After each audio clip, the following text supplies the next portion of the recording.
الحمد لله حمدا كثيرا طيبا مباركا فيه، والصلاة والسلام على نبينا وحبيبنا وشفيعنا محمد بن عبد الله وعلى آله وأصحابه وسلم تسليما كثيرا. أما بعد، أوصيكم ونفسي بتقوى الله فإنها خير ما يتزود إلى يوم المعاد. walaalyaal waxaynu ku jirnaa maalin jumca ciidna ah. Allah inaga aqbalo salaadii ciidda waa soo gudanay, jumcadiina waa raacinaynaa. waana dariiqada u fadli badan inuu qofku labadaba isku darsado. dhowr qodob baynu baraarujin lahayn. qodobka u horeeya waxa weeyaan shukru nicmatillaahi subxaanah, inaynu ilaahay u mahadnaqno nicmadiisa faraha badan. wain tacuduu nicmat allaahi laa tuxsuuha. waxyaabaha addoommaha in badan haya waxaa ka mid ah maa yusamaa bilmaradi saamit, shayga lagu magacaabo cudurka aamusan oo ah altacawudu cala nicma, inay dadku nicmada ilaahay iskala qabsadaan kadibna ay u arki waayaanba inay nicmo tahayba. nicmada waxa aada u garta qofka waaya, laakiin markaanadu waa inay kuu socoto maalkii, amnigii, caafimaadkii, diintii, cibaadadii, ehelkii, asxaabtii iyo ummadaadii ood ku dhex nooshahay. waxaasoo dhan markay isugu kaa qoofalan yihiin ay caadi bay kuu noqonayaan, laakiin markuu qofku waayo ama qofka aan helintaa ba aada u garanayaan. ilaahayna subxaana wa tacaala cibaadooyinku ina amre waxaa ka mid a shukrigiisa, inaynaan meel kale eegin. oo haddaad meel kale eegto afdhigi maysid. waxa kugu dhacaya waxaa la yidhahdaa hiyikac. xooluhu markay hiyikacaan ma calafsadaan oo ma cunaan, geedaha agtooda ah hilaaca u baxaa. marka inaynu nicmada ilaahay ku mahadnaqno, qof waloo cabanayaaba nicmo ka badan baa agtiisa taalla. wamaa binicmati rabbika faxadith. nebi maxamed baa ilaahay ula hadlay, wuxuu leeyay nicmadu ilaahay ku siiye ku mahadnaq. qof walbana sidaa nebiga loola hadlay ayaa ilaahay ula hadlaya. ballanna ilaahay uu inoo qaado, wuxuu tilmaamay nicmadaa uuna siiye dabarkeedun yahay shukriga. lain shakartum laaziidannakum. ballan waxaan isku dhaaranaya ilaahay, waxaan ku dhaartay buu ilaahay yidhi haddaa ii mahadnaqdaan waan kordhinayaa. waxaa xusi mudan shukrigu waa qowlka, qalbiga iyo camalka. ka camalkaa dadka ku yaraada. alxamdulilahi waa odhan karaan dadku, qaar waa iska ictiraafi karaan, laakiin qofku inuu ficil ahaan ilaahay ugu mahadnaqa taasaa aan badnayn. sidaa daraaddeed baa ilaahay aayaddan uu ku baraarujiyey ambiyada uu hormuudka kaga dhigaya markuu arrintan farayo: icmaluu aala daawuuda shukraa waqaliilu min cibaadiya ashakuur. reer daawuudow waxaa ilaahay idin siiyey ku mahadnaqa. daawuud iyo sulaymaan iyo awlaadooda ilaahay wuxuu isugu daray. addoomahaygana inta mahadnaqdaa way yaryihin buu ilahay yidhi subxaana wa tacaala. ilaahay waxaynu ka baryaynaa qaliilkaa uu sheegay inuu inaga dhigo oo aynaan nicmadiisa ilaawin. waxa uu nebiguna xusay calayhi salaatu wasalaam nicmooyinku ilaahay siiyey in fara badanoo dadka ka mid ihi inaanay nicmonimo u qabinba. nicmataani maqbuunu fiihima kaiiru min annaasi asixatu walfaraaq. laba nicmo dadku nicmoba uma qabaan, ama had iyo jeer way ilduufaan inay ka mahadnaqaan. waa faraaqu ilaahay siiyey, waa iska gacan bannaanta, ma mashquulsanid. jaanis fara badan baad leedahay, waa nicmo. hadda waktigiibaa lacag lagu iibsan kari laaya. dadka mashquulsani iyo caafimaadka, labadaa in badanoo dadka ka mida way seegaan buu nebigu leeyahy calayhi salaatu wasalaam. markaa nicmada diintu nicmooyinka waaweyn ee u horeysaa baynu ilaahay ugu mahadnaqaynaa. intaa markaan ka soo gudubno, waxaan saaka ku tukanaynay qof xalaytay nala ciiday, laakiin aan inala tukanin saaka. oo jinaasadii baa la soo dhigay ninkiisa xalaytay nala ciidayay oo salaadii lagu tukanayo. waad inaad ku xisaabtanta haddaad dadka la ciiday inaad ayaamu tashriiqi gaari kari weydo. ila gacanta kuma hayna ammaanadan ilaahay baa haya subxaana wa tacaala. idan markaa wakhtigu ilaahayna siiye waa deeq weyne inaynu deg deg uga gaadhsiino shukriga iyo camalka. intaa markaan ka soo gudbo waxyaabaha inoo yaalla, hoos waliba hadal leh, likulli maqaamin maqaal. waxaa ka mid a waxaynu ku jirnaa ayaamihii ilaahay loogu cibaadaysanayay sadaqada loo yaqaano aludxiya, oo culimada jumhuurku ay isku waafaqsayn inay tahay sunne aada u adag oonu nebigu daynin calayhi salaatu wasalaam. qayb ka midina ay waajibba ku tilmaameen maadaamuu nebigu amrayna laasimayna. maalinka ciidda waa la qalayaa qofkii u suuroobi weydaana ayaamaha dambe saddexda maalmood ciidda ka dambeeya xoolaha wuu qali karaa xoolahaasi qofku neef fadhiyo gaar buu qali karaa laba neef buu ka dhigi karaa dadka qaarkoodna 7 qof bay ku shuraakoobi karaan shayga loo yaqaan albadana oo ah neefka ishinka hadduu geel yahay iyo hadduu loo yahayba waa la isku qabsan karaa macnaha waa la wadaagi karaa ayaamu tashriiq nabigu wuxuu xusay calayhi salaatu wasalaam inay yihiin ayaamo ciidda raacsan oo aan la soomi karaynin ayaamu tashriiqi ayaamu aklin wa shurbin wa dikri illaah maalmaha ciidda ka dambeeya ciiddii bay la midiina waa maalmaha la cunayo oo la cabayo oo ilaahayna la xusayo subxaana wa tacaala oo cunadii iyo cabiddu shirkii 7 cisho soo soomanaabay tamar u yihiin dikriguna wuxuu tamar u yahay ruuxda qofka labadii qayboodba qofkii markaa uu xoojiyay xaggii tamartii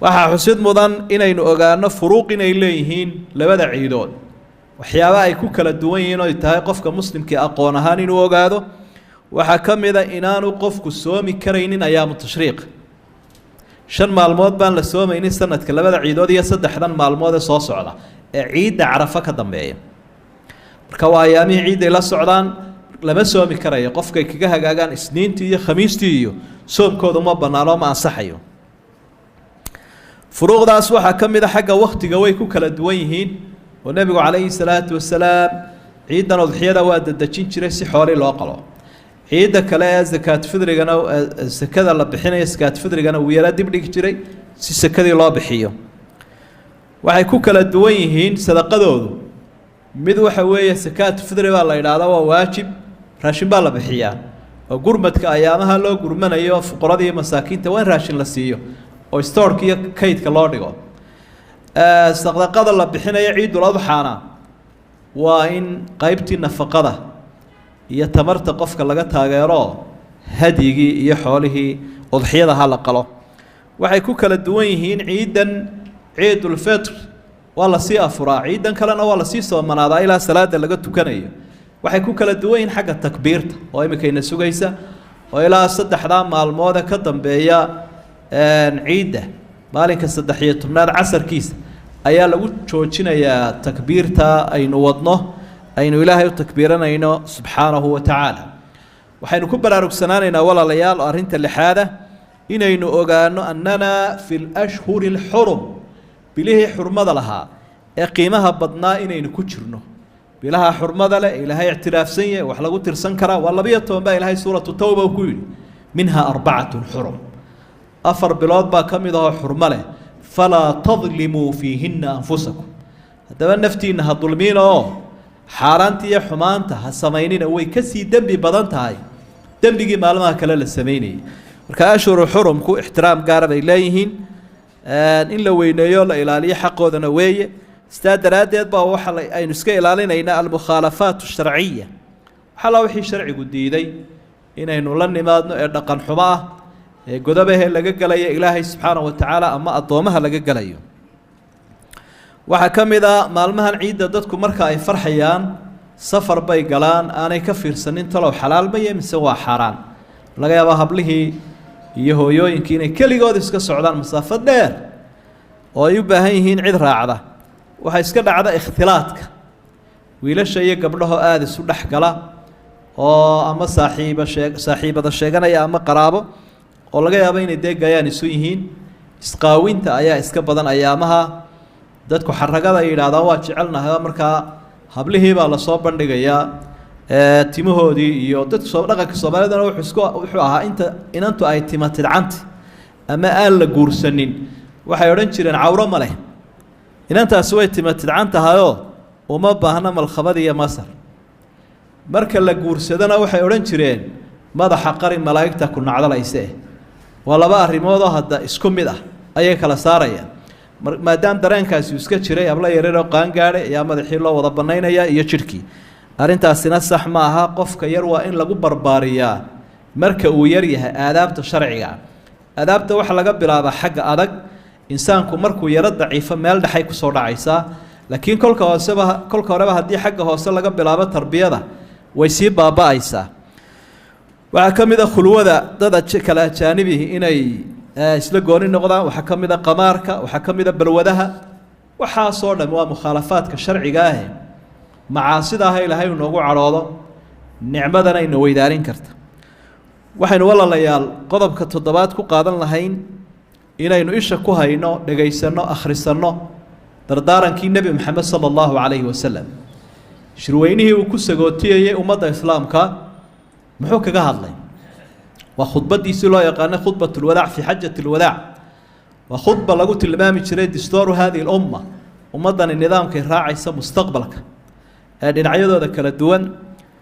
7 arrimood baa caan ah oo ka dhex muuqanaya khudbadaas oo huwiyada iyo abtirsiimada ummadda sheegaysa. waxaa ka mid a xaqa diinta iyo dacwaddu ay leedahay buu nebigu dadka kala dardaarmay, xilkiina wuu ku wareejiyey rasuulku sala allahu calayhi wasalam. marka diintan inay dadku cuskadaanay ku dhagaan oo aanay ku safaadin oo aanay ku dheeldheelin, isagoo kala hadlaya nebigu waxa uu lahaa taraktu fiikum maa in tamasaktum lan tadiluu bacdii kitaab allah. waxaan idinkaga tegay shay haddii aa cuskataan oo ku dhegtaan oo irkataan aydaan gadaashay lumaynin, waa kitaabka ilaahay. yuu nebigu uhi calayhi salaatu wasalaam. riwaayooyinka qaarkoodna sunnihiisa ayay ku darayeen, riwaayooyinka qaarkoodna aalu beytkiisay ku darayeen in loo samafalo oo xaqooda la ilaaliyo. wuxuu nebigu leeyahy calayhi salaatu wasalaam markuu arrintaa ka hadlayo: taraktukum cala albaydaa layluha ka nahaariha laa yaziiqu canha ilaa haalik. waxaan idinkaga tegay diin cad oo saafiya oon madmadow lahayn, oo wax laga bedelay aanu jirin, oo habeenkiiyo maalintu siday u kala cadyihiin oo kale u cad. qofka ka leexdaana waxa uu ka leexanayaa xaqii, waanu halaagsamayaa. in diintaa saafigaa dadka la gaadhsiiyu nebigu ka hadlayo waxa uu lahaa balliquu canii walow aaya. wuxuu la hadlayaa culimadii iyo cuquushii iyo raggii iyo dumarkii iyo miyigii iyo magaalada intaba. ummad dhan buu la hadlayay oo isku wada jirta, culimada qura gaar kumay ahayn.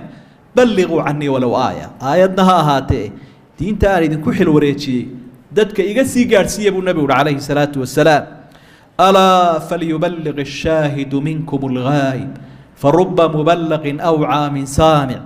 wardadii how kiina maanta joogaa ka maqan ha gaadhsiiya buui.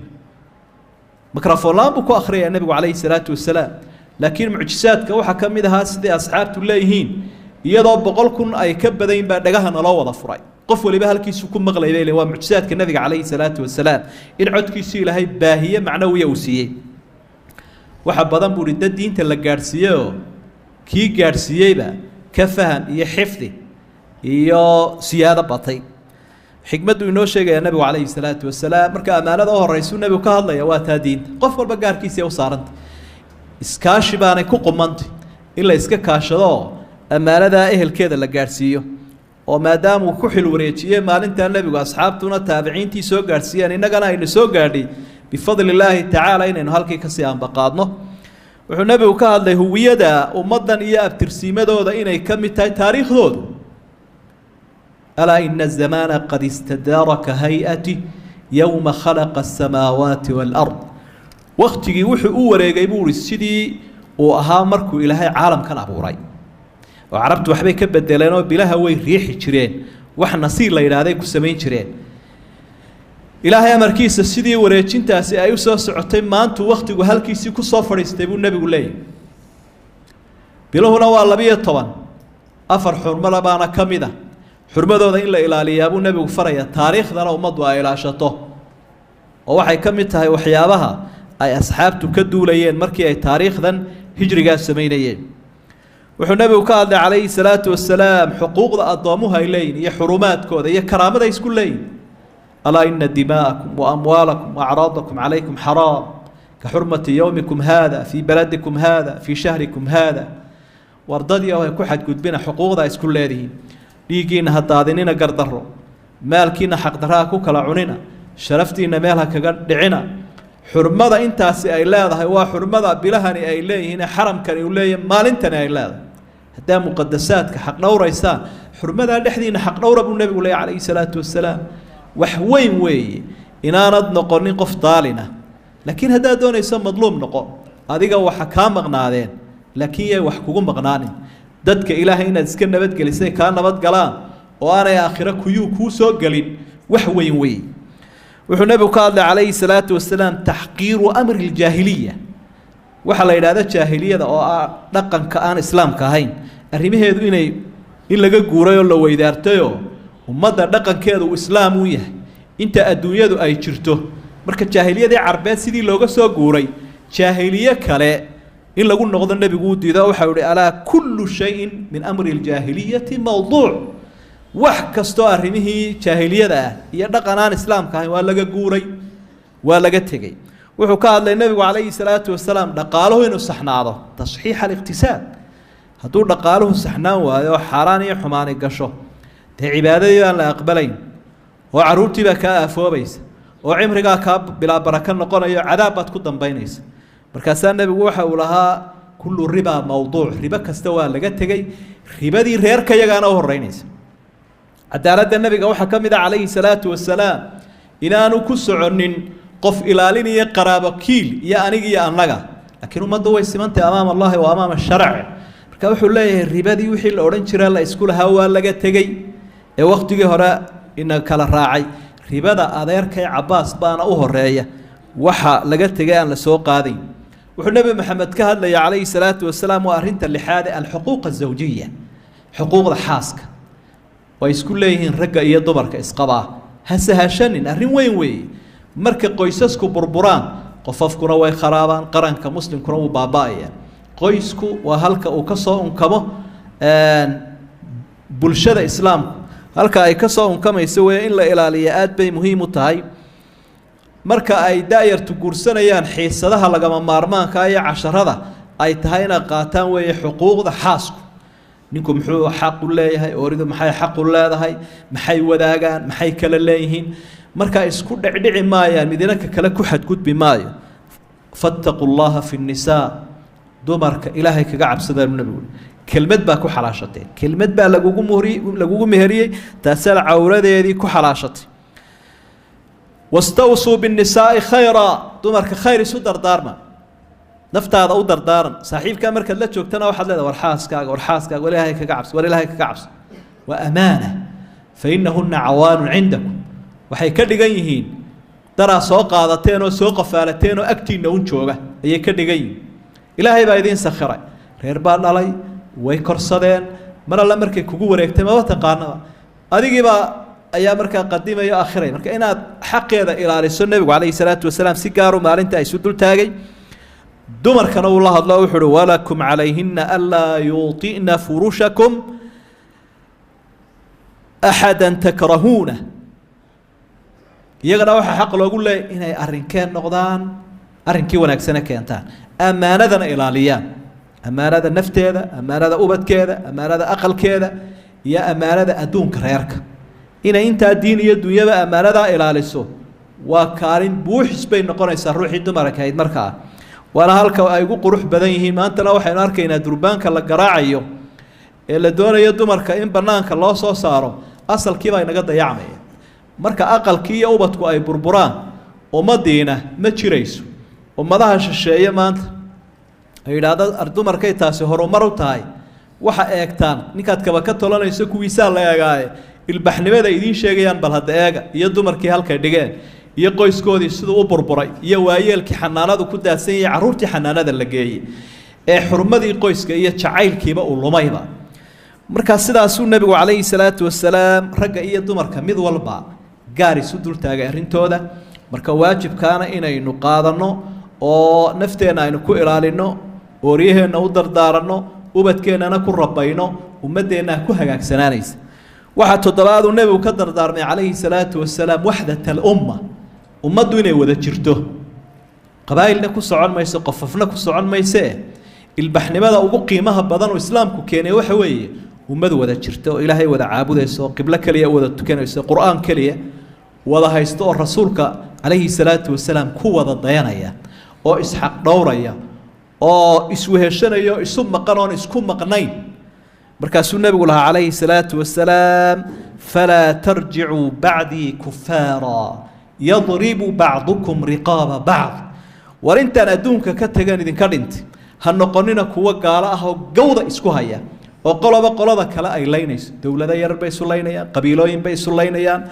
jaarkiibay sulaynayaan iyagoo unbaa la isku saleeday war arrintaasi waa gaalnima buu nebigu calayhi salaatu wasalaam haddaad walaalkaa dhiiggiisa xalaashatana diinta waad ka baxaysaa haddii aanad xalaashanineed inuu xaaraan yahay aaminsan tahayna nicmadii walaalkaa uu kuu lahaa baad dafirtood ka gaalowday